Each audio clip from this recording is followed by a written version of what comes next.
Saudara, penutupan Selat Hormuz memicu kekhawatiran global. Selat yang menghubungkan Teluk Persia dan Laut Arab ini selama ini menjadi urat nadi perdagangan minyak dunia. Tren kenaikan harga minyak dunia terjadi setelah Iran menutup Selat Hormuz dan menyerang kilang Ras Tanura milik Arab Saudi. Selat Hormuz menjadi jalur vital karena sekitar 20% pengiriman minyak dunia melintasi perairan ini. Jika konflik terus berlanjut, suplai global akan terganggu dan harga minyak melonjak yang mengakibatkan naiknya harga BBM di Indonesia.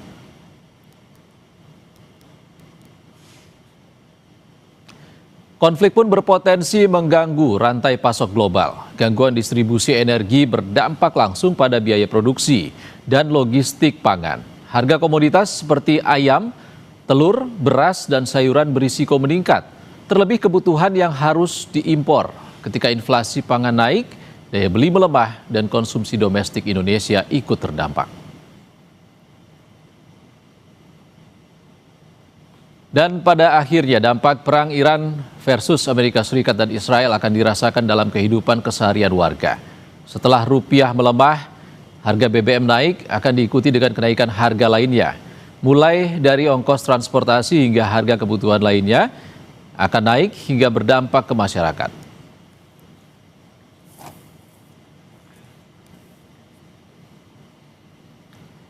Dan saudara, terkait dampak perang Israel Amerika Serikat ke Iran, kita juga bergabung dengan warga negara Indonesia di Abu Dhabi dengan Dia Azizi Akbar. Selamat siang Mas Azizi. Assalamualaikum. Selamat siang. Waalaikumsalam Pak Sisan. Mas Azizi, kita juga masih bersama dengan Mbak Tia Mariatul Kiptiah, analis Timur Tengah dari Binus University. Mbak Tia masih bersama kami. Ya, masih ya Mas. Oke, Mbak Tia, kita ke Mas Azizi dulu di Abu Dhabi. Mas Azizi, Anda sempat mendengar dentuman rudal di sana. Seperti apa sebenarnya dampak perang Iran versus Israel dan Amerika Serikat di Abu Dhabi? Apakah situasi saat ini ada perubahan mengarah kondusif? Sejauh ini kondisi mengarah ke kondusif. Untuk dentuman rudal sendiri, banget tadi malam saya rasakan. Terus sekitar jam 7 atau jam 8 waktu setempat, setelah waktu Isya setempat ini, itu ada dentuman rudal tepat di atas daerah apartemen saya. Kebetulan apartemen saya di dekat International Airport di dekat situ. Untuk keadaan sendiri, seperti yang tadi saya bilang, sudah menuju kondusif, semuanya terkendali di sini. Setelah itu kemarin sore tepat ada press conference dari pemerintah di sini, di pemerintah Uni Emirat Arab. Isinya adalah update untuk penduduknya, untuk presiden dan warga nasional Uni Emirat Arab tentang keadaan terbaru. Jadi ada beberapa hal yang disampaikan di situ, ada inti-inti dari tindak lanjut yang dilakukan oleh pemerintah, dan secara garis besar, secara keadaan sangat terkendali di sini. Oke, sejak serangan Amerika Serikat dan Israel ke Iran, lalu ada balasan dari Iran yang mengarah ke beberapa negara Arab Teluk. Kapan Anda mendengar serangan paling banyak terjadi? Jadi serangan dimulai pada 28 Februari 2026. Serangan pertama itu kira-kira sekitar jam 1 atau jam 2 siang. Saat itu saya posisinya lagi di apartemen, dan ledakan pertama itu saya mendengar langsung, dan dari situ situasi semakin meningkat. Sampai sekarang kondisinya dari KBRI di sini masih siaga 3 atau yang ditetapkan sebagai tingkat siaga terendah. Jadi ada tingkat normal, siaga 3, siaga 2, dan siaga 1. Untuk sementara sekarang sampai sekarang ini masih siaga 3. Oke, lalu kalau dari pemerintah Uni Emirat Arab sendiri terhadap warga Abu Dhabi khususnya seperti apa untuk memperingatkan warganya, atau imbauan apa yang diberikan? Imbauan dari pemerintah di sini adalah untuk tenang, tetap ikuti instruksi dari pemerintah, dan untuk tetap siap siaga. Jadi bentuk ikuti instruksi pemerintahnya itu adalah pemerintah punya guideline yang diberikan ke masyarakat di sini. Terus juga ketika ada serangan, ada terdeteksi ancaman serangan, kita menerima SMS blast itu broadcast message, itu emergency message. Jadi semua penduduk di sini mendapat pesannya dan dalam bahasa masing-masing sesuai dari asal nationality-nya. Bentuk instruksinya itu adalah untuk take shelter, jadi untuk berlindung dan jauhi pintu atau jendela atau kaca itu. Nah, terus juga kita di sini dihimbau untuk menyiapkan emergency backpack gitu, satu tas yang berisi alat-alat emergency untuk kita bertahan sampai 72 jam ke depan. Dan kemudian dihimbau juga dari pemerintah di sini untuk tidak menyebar informasi yang sifatnya misinformasi. Jadi kita harus bertanggung jawab dan tetap harus mengikuti berita-berita dari sumber yang resmi. Oke, Mas Azizi, kita ke Mbak Tia dulu. Mbak Tia, kalau tadi disampaikan oleh Mas Azizi kondisi mengarah kondusif, tapi belum ada kepastian bagaimana Iran ke depannya. Lalu masih ada banyak warga Indonesia yang berada di Arab Teluk. Selain Mas Azizi juga ada warga diaspora lainnya maupun juga yang sedang melakukan perjalanan ibadah umroh. Lalu seperti apa sebaiknya pemerintah Indonesia bersikap terkait dengan keberadaan WNI kita di sana? Nah, justru dalam hal ini pemerintah Indonesia harus bersikap. Jadi bukan sibuk untuk menjadi mediator konflik begitu ya. Karena memang kita tidak pada kapasitas itu.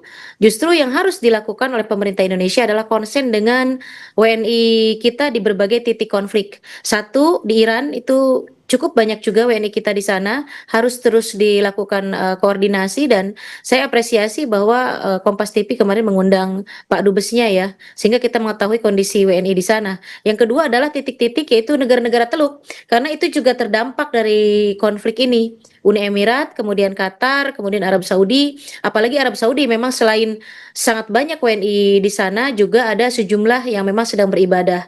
Ini terkena dampak juga ya, baik umroh misalnya ataupun perjalanan-perjalanan yang memang yang bersifat spiritual. Nah, ini juga harus dijadikan perhatian oleh pemerintah kita untuk lebih fokus pada WNI kita. Dan itu di beberapa titik tersebut cukup banyak WNI kita itu, termasuk di Uni Emirat juga begitu ya.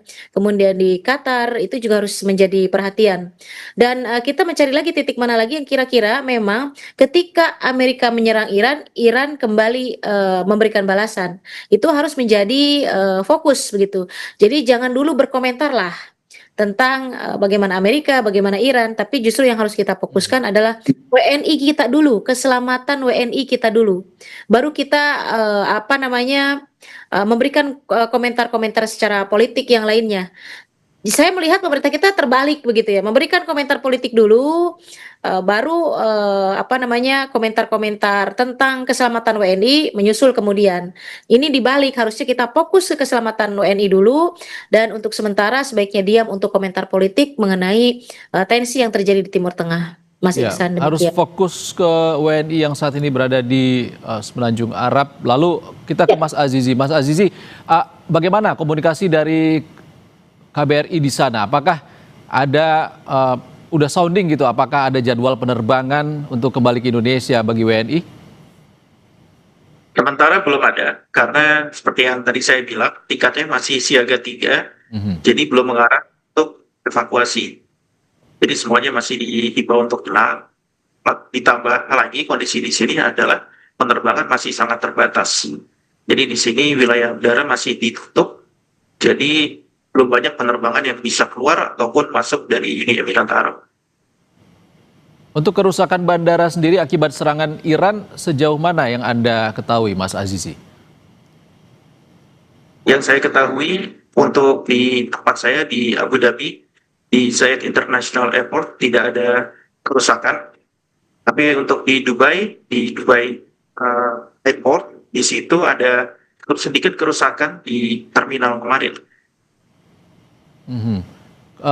Tapi penerbangan juga masih terganggu karena ada serangan yang terus terjadi dari Iran dan juga kedua belah pihak, Mas Zizi. Sejauh ini apakah ada gangguan bagi Anda dan juga warga Abu Dhabi di sana untuk soal upaya memenuhi kebutuhan Anda sehari-hari? Untuk kebutuhan sehari-hari di sini tidak ada gangguan sama sekali. Supply chain semuanya, supply untuk supermarket semuanya lengkap, masih ada, masih terkendali semuanya.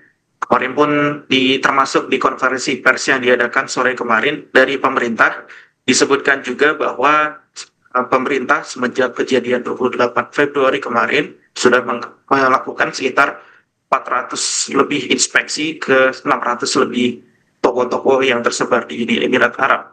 Sifatnya adalah untuk memeriksa dan mengontrol harga, juga suplainya. Jadi di sini benar-benar dikontrol, tidak boleh ada pedagang-pedagang yang memanfaatkan situasi untuk menaikkan harganya secara tidak wajar.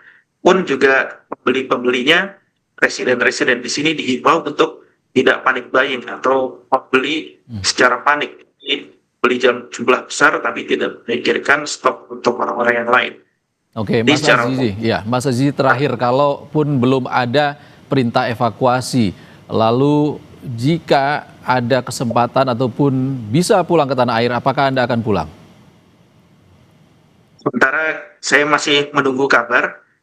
Kalau misalnya ada instruksi dari KBRI untuk pulang, maka saya akan pulang. Atau kalau misalnya ada instruksi, saya juga masih menunggu instruksi juga dari tempat saya bekerja di sini. Kalau misalnya ada instruksi untuk evakuasi, dan di mana kedua belah pihak pasti berkoordinasi antara KBRI dan tempat saya bekerja, karena semuanya masih di dalam satu pemerintahan yang sama. Jadi sifatnya saya di sini adalah tetap dengan tetap tenang. Oke, baik. Semoga kondisi terus kondusif. Kita harap bersama. Terima kasih Mas Azizi atas informasinya dan ceritanya kepada kami. Kita jeda dulu, tapi Mbak Tia tetaplah bersama kami karena Breaking News Kompas TV akan kembali lagi usai jeda.